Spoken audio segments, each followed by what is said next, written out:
আজকের থেকে ফোন আপনাকে হাতে কন্ট্রোল করতে হবে না, চোখে কন্ট্রোল করতে পারবেন। তো ভিডিওটা সেভ করে রাখেন, কাজে আসবে।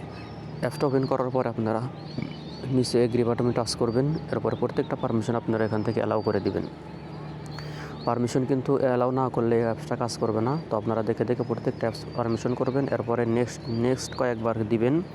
এখানে কিন্তু নেক্সট আপনার মোটামুটি 7 থেকে 8 বার বা 10 বার দিতে হইবে। নেক্সটগুলো দেওয়ার পরে একটু ব্যাক আসবেন, আবার নেক্সট দিবেন।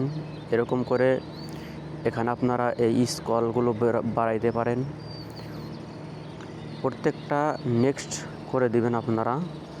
নেক্সট করে দেওয়ার পরে আপনারা কম্পিউটারের মতোর উপরে একটা আইকন দেখতে পাবেন স্ক্রিনের উপরে। এটাই মূলত আপনার চোখ থেকে এটা অটোমেটিকলি নড়তে থাকবে। চোখের কন্ট্রোলে কিন্তু আমার এই ফোনটা করতেছি আমি।